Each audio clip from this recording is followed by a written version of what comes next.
देखो आज अपनी बात करेंगे अचालकों की परावैद्युतीय सामर्थ्य की। यानी कि जो अचालक होते हैं अपने, जैसे अपनी सूखी हवा है, पेपर है, रेजिन है, लेथराइड पेपर है, फोर्सलिन है, यानी कि जितने भी अपने अचालक पदार्थ है उनकी अपने पराविद्युत सामर्थ्य की बात करेंगे कि इनकी पराविद्युतीय सामर्थ्य है वो कितनी होती है, और जो अपने अचालक पदार्थ है उनका उपयोग अपने कहाँ कहाँ पर करते हैं। अचालक पहले अपने बात कर लेते हैं। अचालक अचालक क्या होते हैं? जिन पदार्थों में मुक्त इलेक्ट्रॉनों की संख्या न हो वे क्या कहलाते हैं? अचालक कहलाते हैं।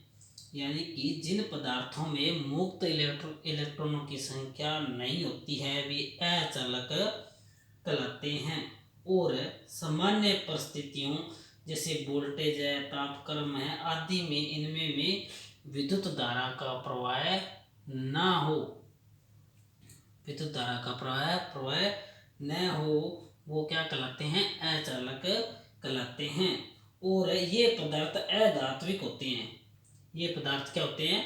अधात्विक होते हैं। और प्रत्येक पदार्थ की पृथक पृथक वोल्टेज सहन सीमा होती है। प्रत्येक पदार्थ की अलग अलग क्या होती है? सहन सीमा होती है, जिसे अपने डाई इलेक्ट्रिक स्ट्रेंथ भी कहते हैं।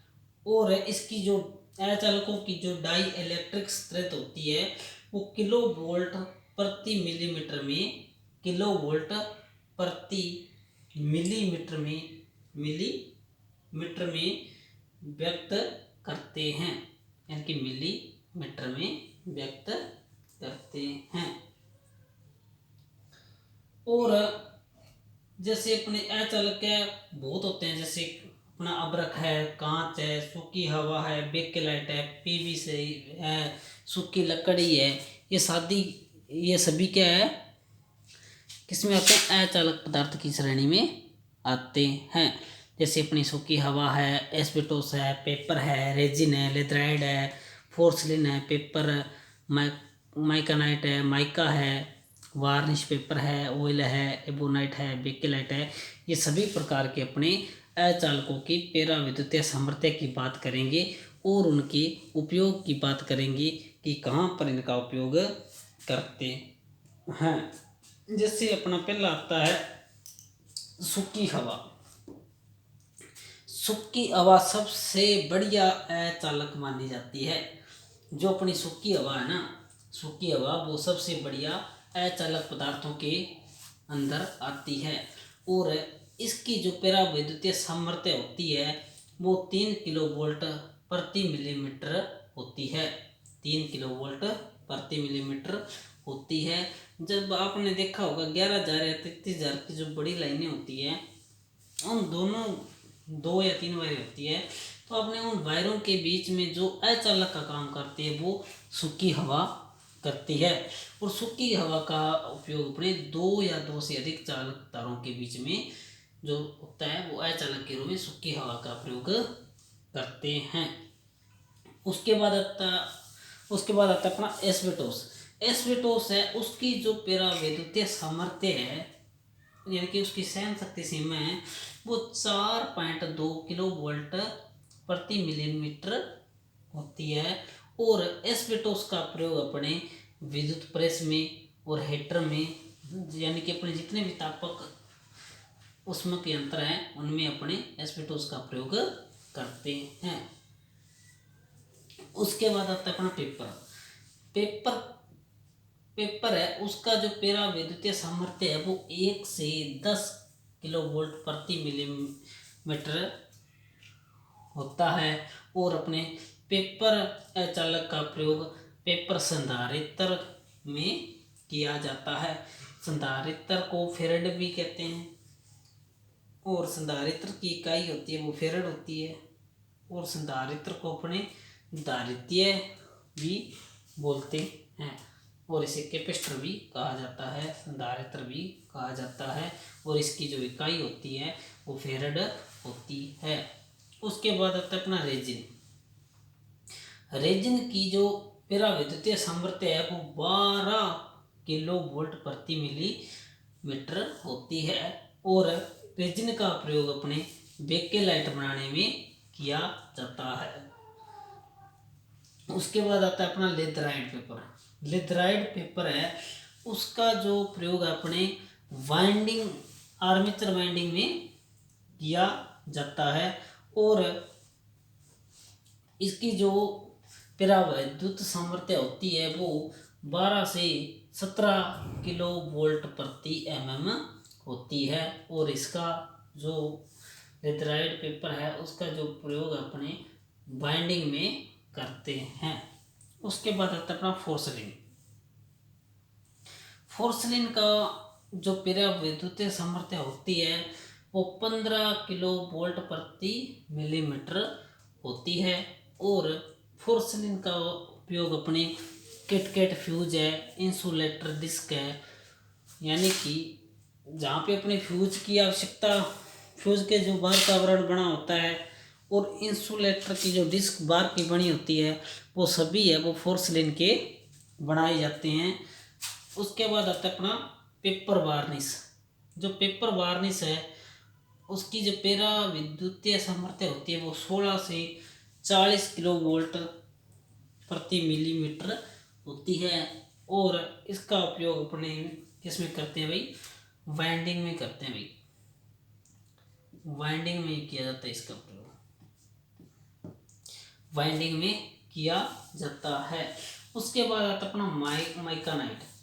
जो अपना माइकानाइट है उसकी जो पराविद्युतीय सामर्थ्य होती है वो 20 से 40 किलो वोल्ट प्रति मिलीमीटर होती है।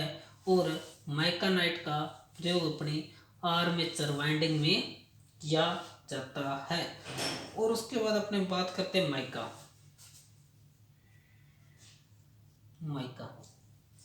जो माइका है उसका प्रयोग अपने हीटिंग एलिमेंट यानी कि जितने भी अपने तापक ऊष्मियाँ होते हैं उसमें किया जाता है।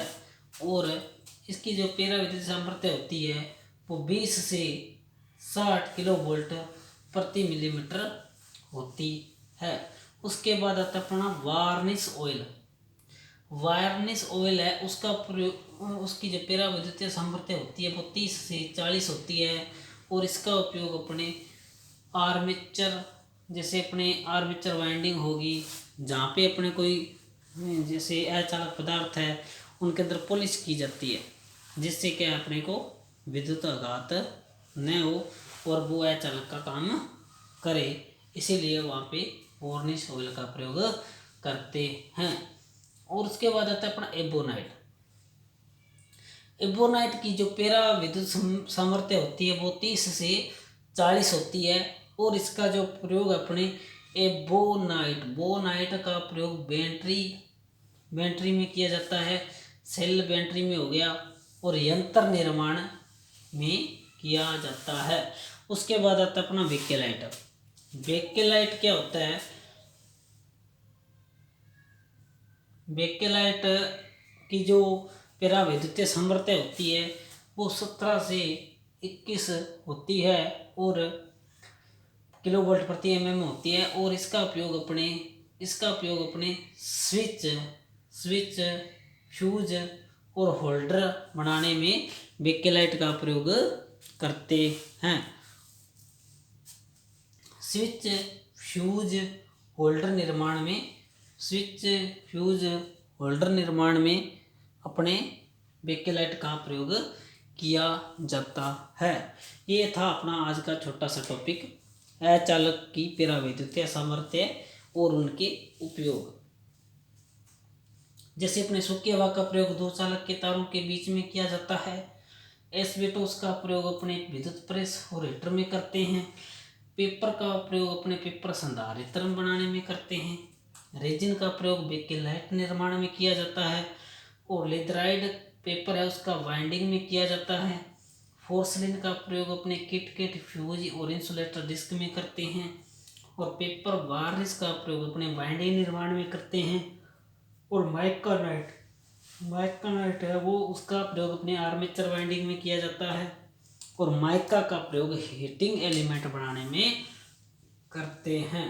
और वार्निश ऑयल का प्रयोग अपने कोई भी अचालक धातु है उस पे जैसे अपने को करंट वगैरह ना आए और अचालक के रूप में वार्निश ऑयल का प्रयोग किया जाता है। और एबोनाइट का प्रयोग अपने बैटरी बनाने में और यंत्र निर्माण में एबोनाइट का प्रयोग करते हैं। उसके बाद है बेकेलाइट। जितने भी अपने अचालक पदार्थ होते हैं जैसे स्विच है, सॉकेट है, फ्यूज है, होल्डर है, लैंप होल्डर है, तो सभी प्रकार के जो ये अपने होते हैं सॉकेट वगैरह, स्विच, फ्यूज, होल्डर वगैरह, लैंप होल्डर है, तो ये सारे बेकेलाइट के बनाए जाते हैं। और इसके अंदर वैसे लकड़ी वगैरह वगैरह और भी है, पीवीसी वगैरह, सभी अचालकों की श्रेणी में आते हैं। ये आज का अपना छोटा सा टॉपिक था अचालकों की परावैद्युतीय सामर्थ्य। ये मेरा यूट्यूब चैनल है RS इलेक्ट्रीशियन।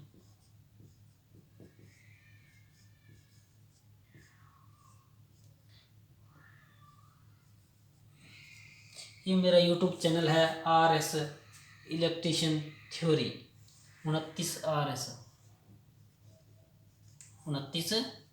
ये मेरा यूट्यूब चैनल है RS इलेक्ट्रीशियन थ्योरी 29RS। ये मेरा यूट्यूब चैनल है। इस चैनल पर आपको जितने भी इलेक्ट्रीशियन थ्योरी से संबंधित जितनी भी वीडियो है, तो मैं इस चैनल पे आपको 5 या 10 मिनट की वीडियो प्रोवाइड कराऊंगा, जिससे कि आपके इलेक्ट्रीशियन थ्योरी की तैयारी बेस्ट हो जाएगी। और जो भी जितने भी अपने है डाउट वो एक नज़र में क्लियर हो जाएंगे। अगर आपको मेरी ये वीडियो पसंद आई तो आप इसे लाइक, शेयर और सब्सक्राइब जरूर करें। धन्यवाद।